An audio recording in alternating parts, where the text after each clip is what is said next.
Opportunity once more to convey to you what an honor it is to receive and host you in Kenya as you make your 5th visit and the first since your coronation.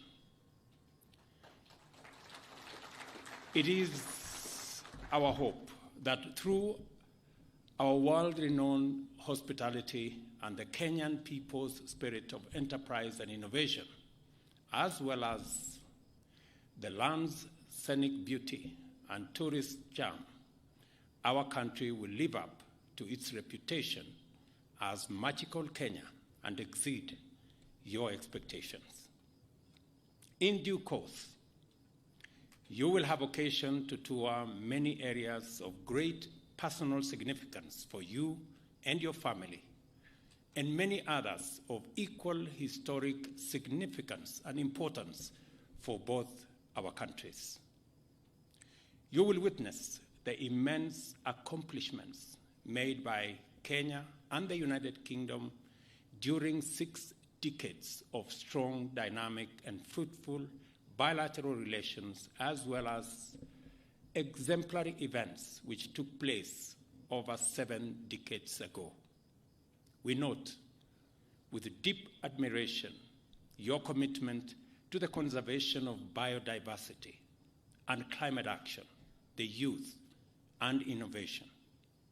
We know you intend to continue on your visionary path of progressive and futuristic leadership in restoring the vitality of our planet and promoting shared prosperity in the Commonwealth and beyond.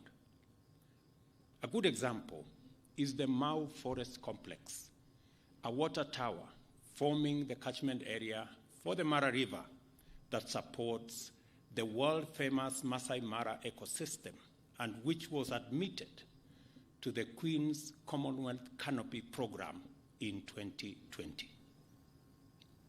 We also note with appreciation your expression of willingness to acknowledge the painful aspects of our shared history, your exemplary courage and readiness to shed light on uncomfortable truths that reside in the darker regions of our shared experience are also very commendable.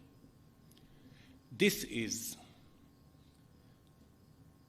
a highly encouraging first step under your leadership to deliver progress beyond tentative and equivocal half measures of past years. We are therefore confident that under your visionary leadership, the Kenya-United Kingdom relations will continue to prosper for the benefit of our 2 countries and peoples. We also note your commitment to the Commonwealth and the will to sustain the transformational momentum to make it an exemplary community of nations distinguished by unity of purpose, inclusive progress, and shared prosperity. Your visit, therefore, provides us with an opportunity to close ranks within the Commonwealth family in order to provide an inspiring beacon of hope in the possibility of transformative collective action on an ambitious and global scale. Our confidence is borne further out by the fact that you are a veteran visionary who desired long ago that global development should take into account environmental sustainability, and as early as in 1970, spoke about the menace of pollution and climate change with an urgency and intensity now associated with climate action activists and the Secretary General of the United Nations. Your Majesty, although it has been indicated that Kenya and the United Kingdom are celebrating 60 years of diplomatic relations, this by no means implies that our peoples were total strangers before that. Neither does it mean that we live in denial of our history. We cannot live as prisoners of the past. Neither can we go far into the future if we turn our backs on history and historical actions and omissions whose legacies encumber our present.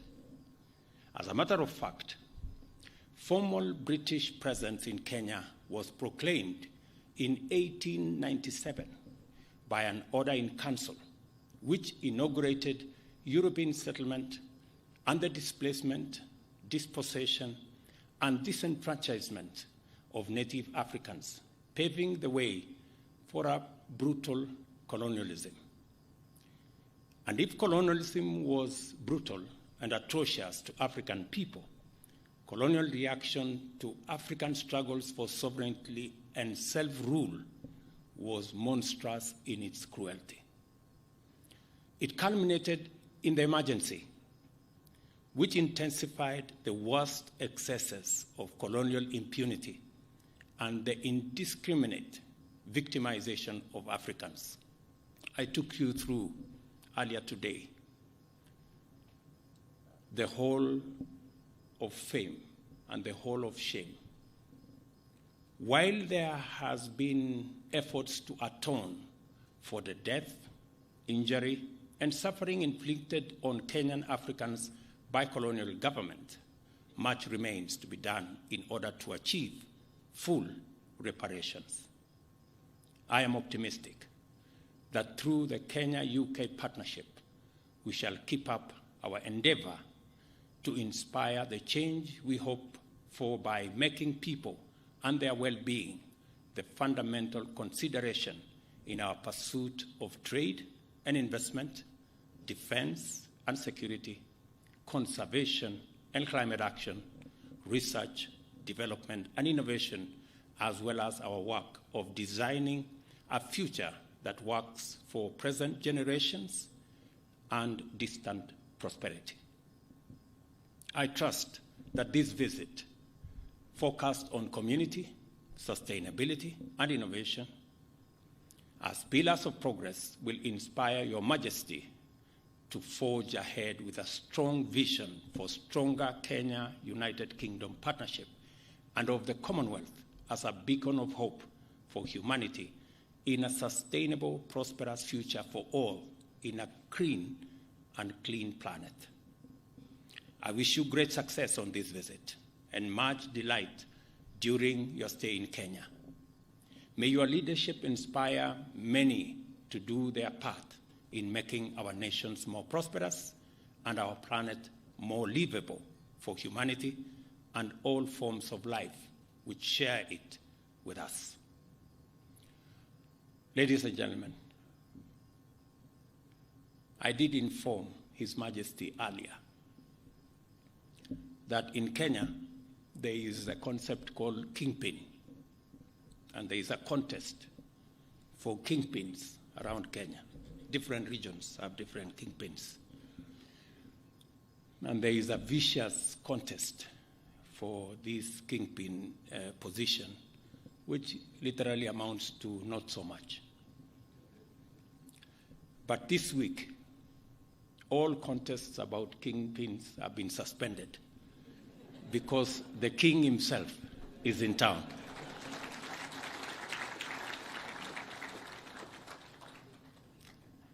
Let us drink to the long life and good health of His Majesty King Charles III and Her Majesty Queen Camilla, and to the enduring bonds of friendship and partnership for the shared prosperity of the people of our two great nations.